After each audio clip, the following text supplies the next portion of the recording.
this row who are going to be speaking today. The idea is that people who are speaking will give a very short speech, maybe 5 minutes. Most of the people at the table have been given some questions to make sure that we don't have a lot of repetition. And the idea being that when we open it up for questions, there may be some questions that people at the table might want to ask each other, or there may be things that you want to know, or you might have information yourself. So we're starting a little bit late, but I'm hoping that somewhere around about 6 o'clock we might be starting the questions. So feel free to jot something down. If you need a piece of paper to jot a question on, there is some paper down here as well. Does that sound all right? We okay so far? Good. Right, so I'll introduce you to the top table. Now, this is very rude because I don't know what your name is, but we have somebody from... Do you want to introduce yourself with the mic in front of you? Yeah, sure. Just switch a little switch at the bottom.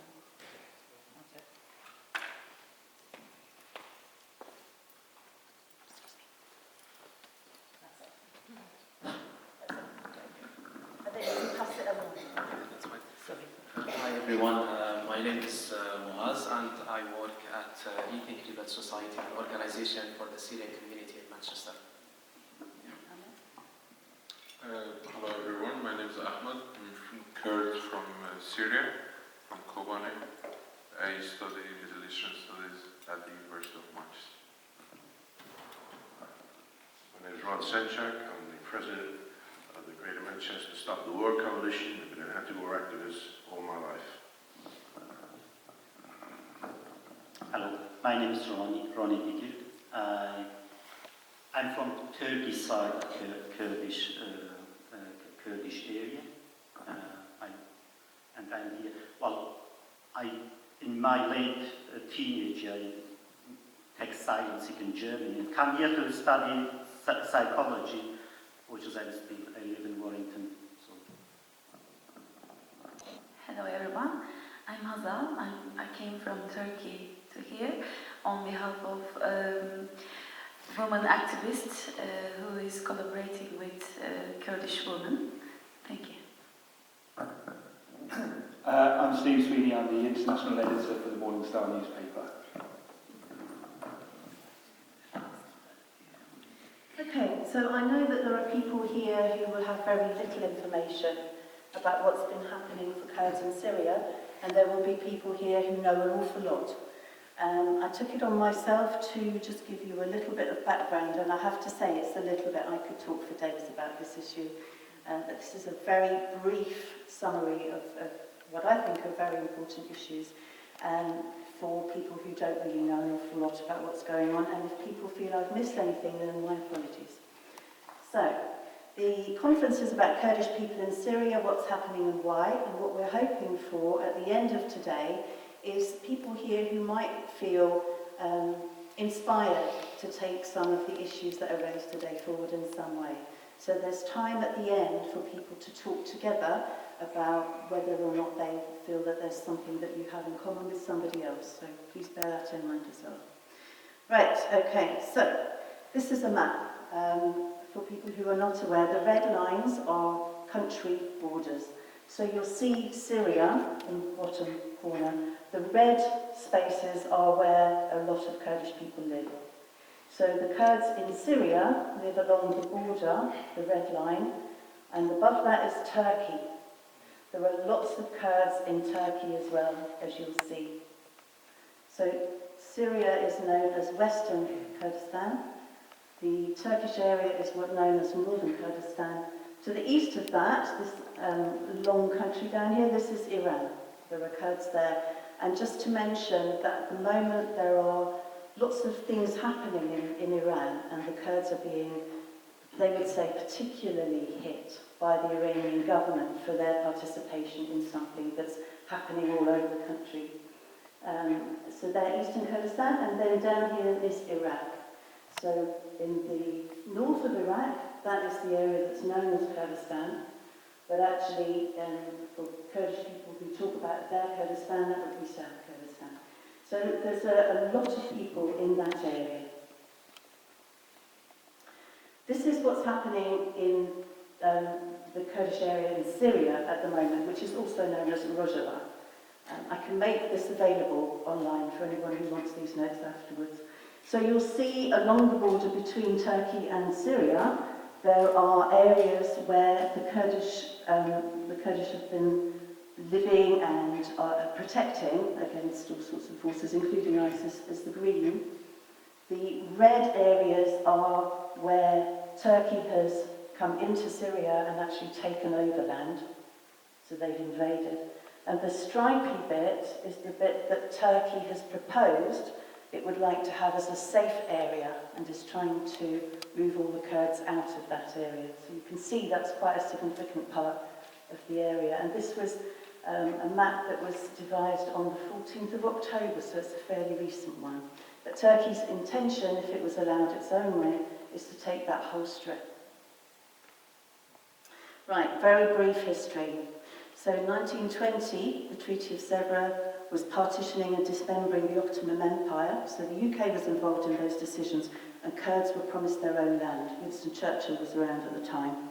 But by 1923, the promise was never put into effect, and the land was divided between Turkey, Iran, Iraq, and Syria. Winston Churchill said apparently that he thought those four countries would take care of the Kurds in their own area, but you will probably remember in each of those countries there have been quite bad atrocities against the Kurdish populations there. So in Syria, Kurds in Syria before the war started in 2011 were approximately 10% of the population, maybe 2 million people. In 1963, the Ba'ath Party came into power. And in 1969, they took a census of Kurds in the area because they were saying a lot of the Kurds are from Turkey and should go home. Those who were not available for the census were not given citizenship. And at the time, there's about 200,000 Kurds lost their citizenship.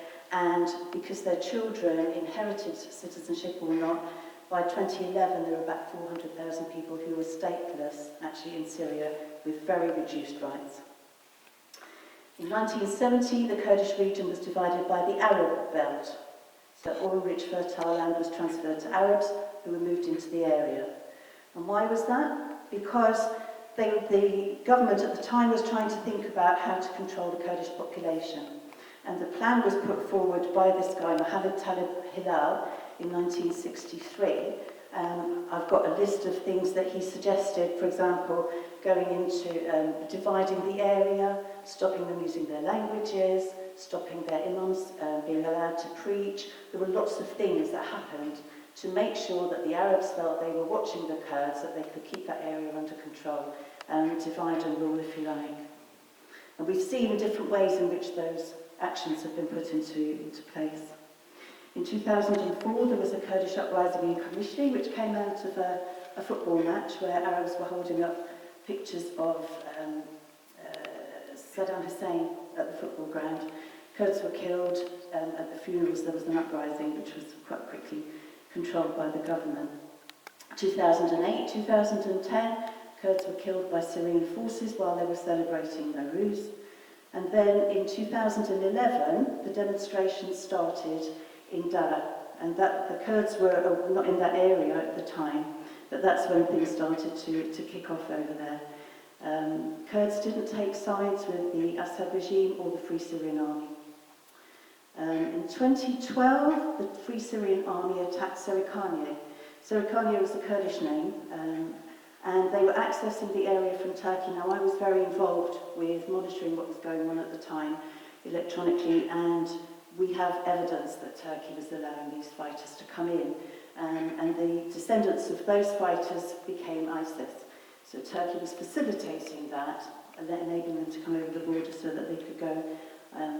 You might imagine that they were trying to get rid of the Kurds in the area, but the Kurds were resistant to that. 2014, Kobani was attacked by ISIS. You may remember hearing about that. Turkey was allowing ISIS fighters across the border, but wouldn't allow medicines or people to come and help the Kurds fight the ISIS fighters at the time. 2018, Turkey invaded and took Afrin, which is at the end of that map that I showed you, next to the Turkish border. What they did was they invaded, they took Afrin, they pushed the Kurds out and they brought ISIS-related fighters up from Idlib to live in that area, so displaced the Kurds.